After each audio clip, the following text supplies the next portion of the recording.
सुप्रभात सभी को।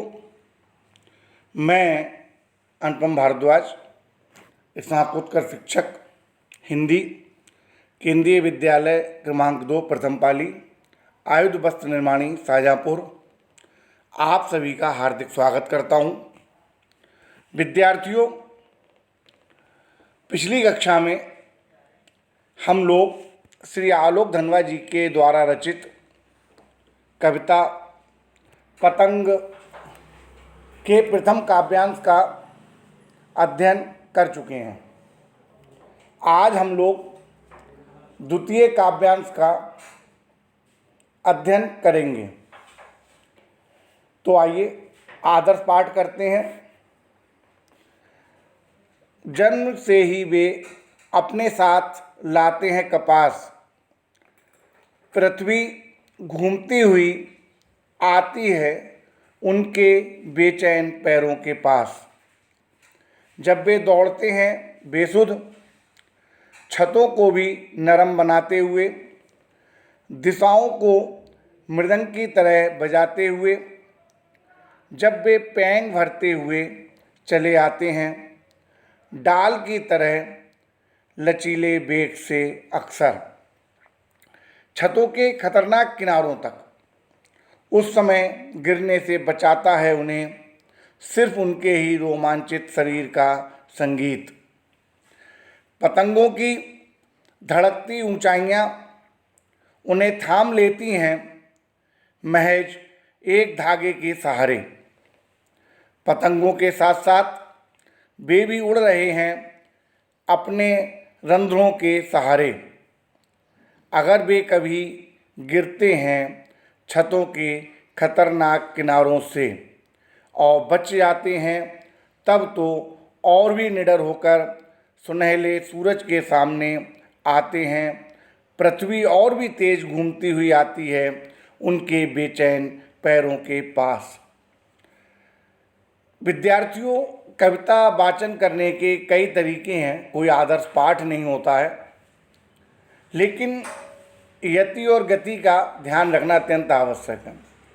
आप लोग भी अपनी लय में किसी भी कविता का वाचन कर सकते हैं, इस कविता का वाचन कर सकते हैं। मैंने एक आदर्श पाठ प्रस्तुत करने का प्रयास किया है। आइए अब हम इसकी व्याख्या की ओर आगे चलते हैं। कवि कहता है कि बच्चों का शरीर कोमल होता है, वे ऐसे लगते हैं मानो कपास की नरमी और लोच आदि लेकर ही पैदा हुए हों। जन्म से ही वे लाते हैं कपास, पृथ्वी घूमती हुई आती है उनके बेचैन पैरों के पास।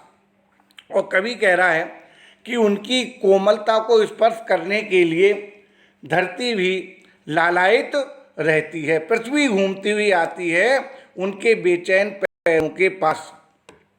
जब वे दौड़ते हैं बेसुध, छतों को भी नरम बनाते हुए, दिशाओं को मृदंग की तरह बजाते हुए, जब वे पैंग भरते हुए चले आते हैं, तो कवि यहाँ पर कह रहा है कि वह उनके बेचैन पैरों के पास आती है। धरती इतनी लालायित हो जाती है कि वह उनके बेचैन पैरों के पास स्वयं आती है। एक अलग प्रकार की कल्पना की गई है।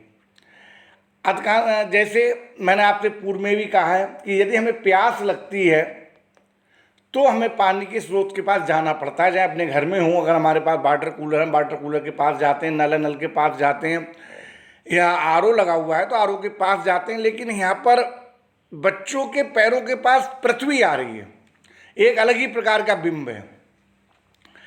तो कह रहे हैं छतों को भी नरम, जब वे दौड़ते हैं बेसुध, छतों को भी नरम बनाते हुए,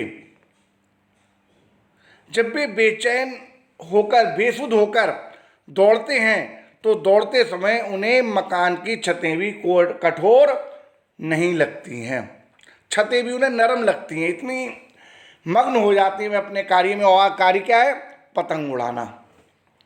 इतना मग्न हो जाते हैं वे कि छतें भी उन्हें नर्म लगने लगती हैं।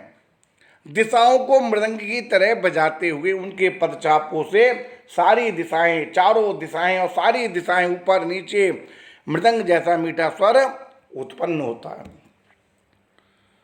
जब वे पेंग भरते हुए चले आते हैं डाल की तरह लचीले वेग से, अक्सर देखिए पेंग भरने का मतलब होता है, यदि आपने कभी प्राचीन काल में या अभी भी कभी आपने देखा होगा गाँव में लोग झूला झूलते हैं, तो जो आगे बढ़ने की, झूले से आगे ऊपर उठने की, ऊंचाई तक जाने की जो एक क्रिया होती है उसे हम पेंग बढ़ाना कहते हैं।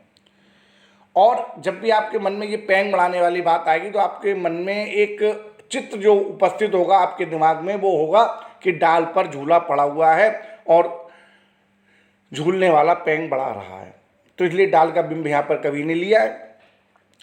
तो कह रहे वे पतंग उड़ाते हुए इधर से उधर झूले की पेंग की तरह आगे पीछे जाते रहते हैं।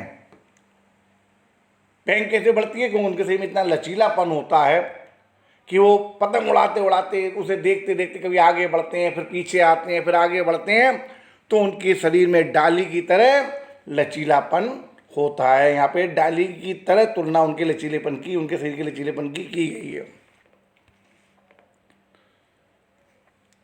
छतों के खतरनाक किनारों तक, डाल की तरह लचीले वेग से अक्सर छतों के खतरनाक किनारों तक आ जाते हैं। कवि कह रहा है पतंग उड़ाते समय वे छतों के खतरनाक किनारों तक आ जाते हैं। यहाँ उन्हें बचाने कोई नहीं आता। छतों के किनारों, जो खतरनाक किनारे हैं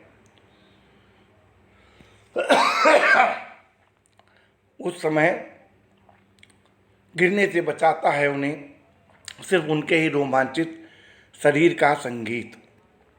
कभी कह रहा है यहाँ उन्हें कोई बचाने नहीं आ पाता, अब तो उनके शरीर का रोमांच ही उन्हें बचाता है। सिर्फ उनके रोमांचित शरीर का संगीत, पतंगों की धड़कती ऊंचाइयां उन्हें थाम लेती हैं महज एक धागे के सहारे। उस समय उनका सारा ध्यान पतंग की डोर के सहारे उसकी उड़ान व ऊंचाई पर ही केंद्रित रहता है। ऐसा लगता है कि मानो पतंग की ऊंचाइयों ने उन्हें केवल डोर के सहारे थाम लिया हो। तो यहाँ पर दृश्य सौंदर्य है। दृश्य सौंदर्य क्या है? जहाँ दृश्य में एक सौंदर्य विराजमान होता है, पतंग उड़ाते बच्चों की जो बेसुध मस्ती है वो यहाँ साकार हो उठी है। आपके सामने बिल्कुल एक चित्र खिंचा हुआ चला आता है, तो कहते हैं दृश्य सौंदर्य।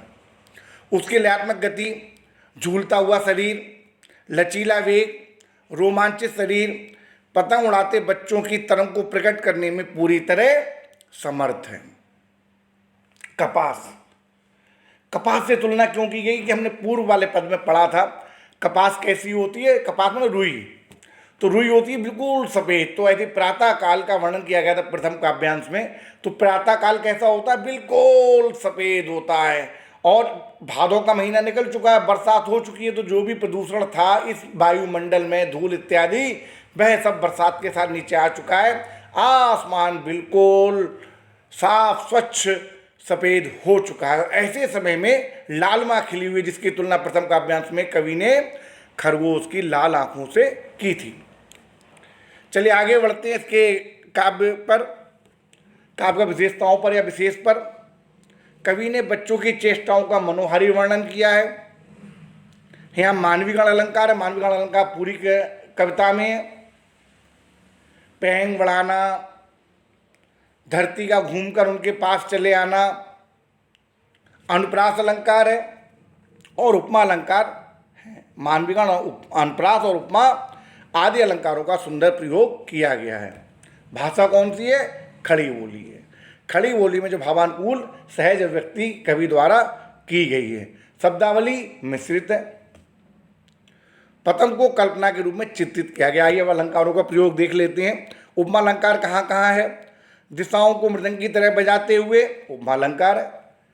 दिशाओं की तुलना मृदंग से की गई कि इस तरह की उनकी जो पदचाप है, उनके पैरों की जो चाप है, पैरों की जो धमक होती है वो मृदंग की तरह लगती है। डाल की तरह लचीले वेग से अक्सर उपमा अलंकार का प्रयोग है। उत्प्रेक्षा, जन्म से ही वे अपने साथ लाते हैं कपास, ये उत्प्रेक्षा अलंकार है।